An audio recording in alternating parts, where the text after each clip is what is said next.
তো high once again. তো আজকের ব্যাপারটা হচ্ছে এইরকম যে তোমরা দেখো ভিডিওটি, তাহলে সম্পূর্ণটা বুঝতে পারবে। কারণ আজকের কোনো ব্যাপার আমি বলবো না, তোমরা নিজে দেখো তবেই বুঝতে পারবে। আর যারা নতুন আছো তারা অবশ্যই সাবস্ক্রাইব করে রাখো বন্ধু। তাড়াতাড়ি করো। তোমরা ভিডিও তো দেখো কিন্তু সাবস্ক্রাইব করো না, তো করো।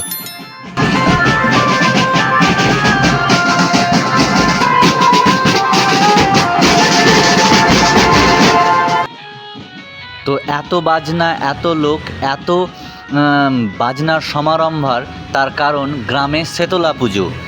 আর আমি এখন আছি আমার মামার বাড়ি বর্ধমান জেলার সলগড়া গ্রামে, যেখানে শেতলা পুজোর নানান বিবরণ তোমাদেরকে দেখাবো এবং এই পুজোতে কি কি করা হয় এবং কতটা আনন্দ করা হয়, কত রকম মানুষ এখানে নাচ গান করে, সেগুলোই দেখাবো। তো তোমরা দেখতে থাকো, আর চ্যানেলে নতুন হয়ে থাকলে সাবস্ক্রাইব করো আর লাইক কমেন্ট করে দাও ততক্ষণ পর্যন্ত। তো শুরু করা যাক আজকের ব্লগটি।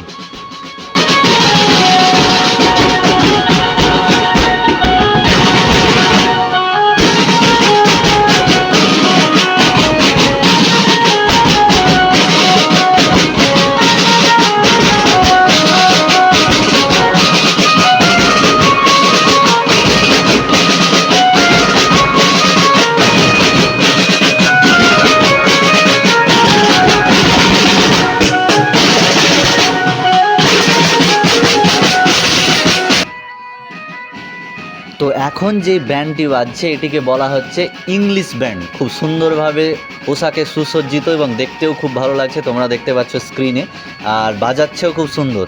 তো সে যাই হোক, এটা হচ্ছে দাসপাড়ার ব্যান্ড, যেটা মামাদের পাড়ার মানে ওরাই করেছে ব্যান্ডটা। তো এরা এখন যাবে ওদের দুর্গা মন্দিরের সামনে, ওইখানে গিয়ে নানান রকমের নাচ গান হবে, যে ওইখান থেকে পুজোর যেসব অর্ঘ্য আসবে সেগুলো আবার মন্দিরে যাবে। তো আস্তে আস্তে সেই দিকেই যাচ্ছে, তো আমরাও যাই সেই দিকে। আর চলো তাহলে সামনের দিকে যাওয়া যাক।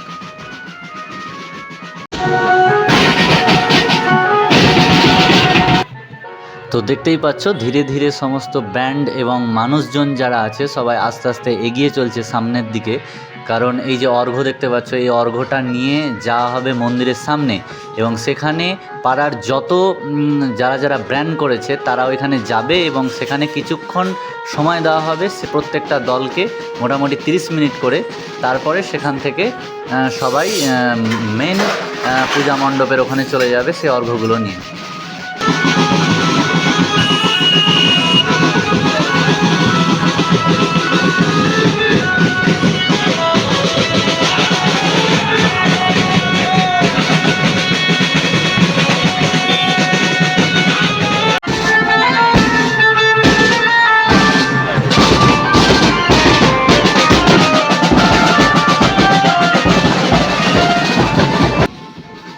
আর দেখতে পাচ্ছ অর্ঘ্য নিয়ে আসা হয়েছে এবং এগুলো এখানে নামানো হবে এবং একে একে নামাবে।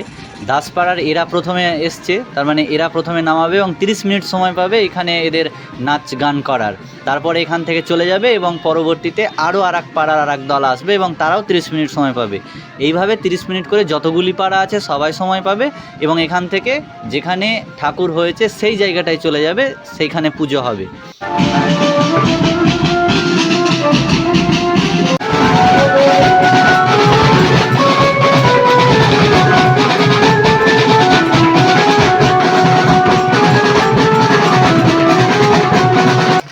আর এই দিকে দেখতে পাচ্ছ আরও আর এক পাড়ার দল চলে এসছে। তারা দেখতে পাচ্ছ মাথায় করে অর্ঘ্য নিয়ে আসছে, কারণ মোয়ের উপর বরফির যে আকারে যেই প্রসাদগুলো আছে আমি ঠিক জানি না সঠিক, তো এগুলো মাথায় করে নিয়ে আসার রীতি এখানকার আছে এবং সেগুলো তারা নিয়ে আসছে, মেয়েরা নিয়ে আসছে, ছেলেরাও নিয়ে আসছে। তারপরে এখানে কিছুক্ষণ নাচ গান করছে, তারপরে আবার সেই অর্ঘ্যটা নিয়ে শীতলা মায়ের কাছে চলে যাচ্ছে। তো একে একে দেখতেই পাচ্ছ আর একটা নতুন দল ঢুকলো, এরাও নাচ গান করবে। এদের প্রদর্শনী হবে নাকি শুনছি, তো অবশ্যই তোমরা দেখতে থাকো, প্রদর্শনী দেখাবে।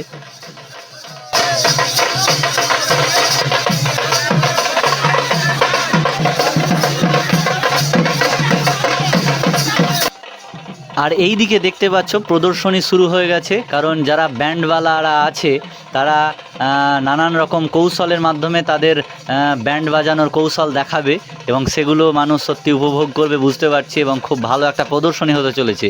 তো তোমরা দেখতে থাকো।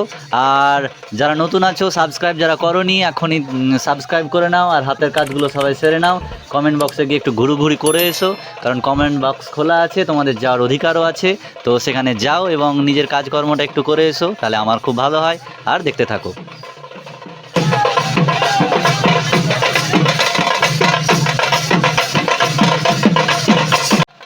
আর এইখানে দেখতে পাচ্ছ একদম ঢোলের উপর উঠে গিয়ে তার প্রদর্শনী দেখানোর চেষ্টা করছেন উনি।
তো যাই হোক, এদের প্রদর্শনী শেষ হওয়া মাত্রই এরা দেখতে পাচ্ছ অর্ঘ্য নিয়ে একে একে বেরিয়ে যাচ্ছে, কারণ এরপরে আবার নতুন দলের আগমন ঘটবে একটু পরেই।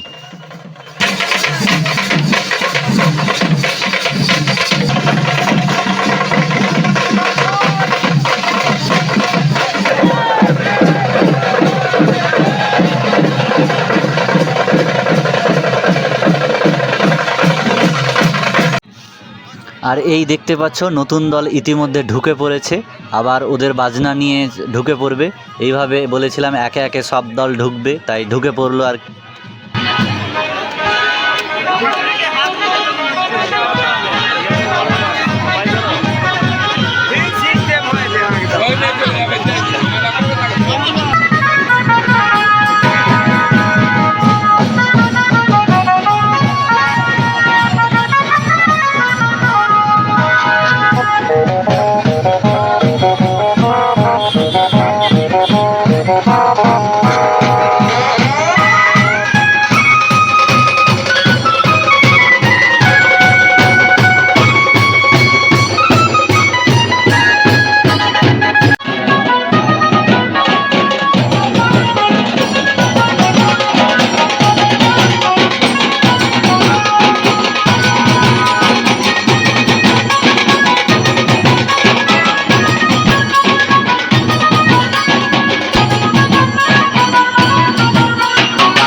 যাই হোক, এটি ছিল শেষ দল, এবং এটি শেষ করার পরে আমরা সবাই এবার যাব তোমার মেলাতে, কারণ যেখানে আসল ঠাকুর হয়েছে সেই জায়গাটায়। তো চলো সেই মেলা এবং শীতলা মায়ের কাছে যাওয়া যাক।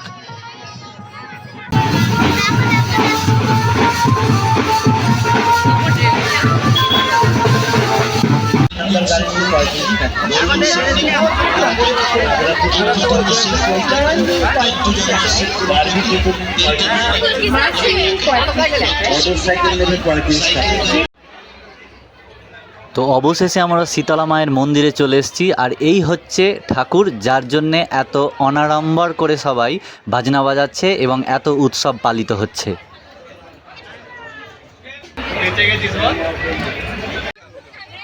মেলা ঘোরার পরে অবশেষে আমরা এসেছি ফুচকা স্টলে, এবং ফুচকা খাওয়ার জন্য এসেছি। তো সব কিছুই দেখতে পেলাম। তারপরে মামা আর মামি এখানে দেখতে পাচ্ছ ফুচকা খেতে লেগে পড়েছে, আমরাও খাবো একটু পরে।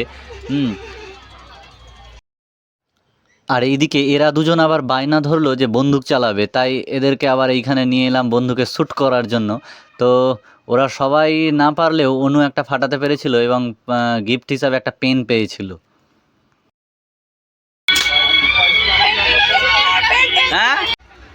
তো যাই হোক, যে যার মতো জিনিস খেলো এবং খাওয়ার পরে দিদি এক পেটি আইসক্রিম নিয়ে এসেছিলো এবং আমরা সবাই এই আইসক্রিমগুলো খেলাম এবং এখান থেকেই আমরা বাড়ি ফিরবো। তো আলটিমেটলি এই ছিল আমার আজকের ব্লগটি। তো কেমন লাগলো সকলে কমেন্ট করে জানিও। আর যারা নতুন আছো আবারও বলছি সাবস্ক্রাইব করো, কারণ তোমাদেরকে পাশে নিয়ে আরও এগিয়ে যেতে চাই।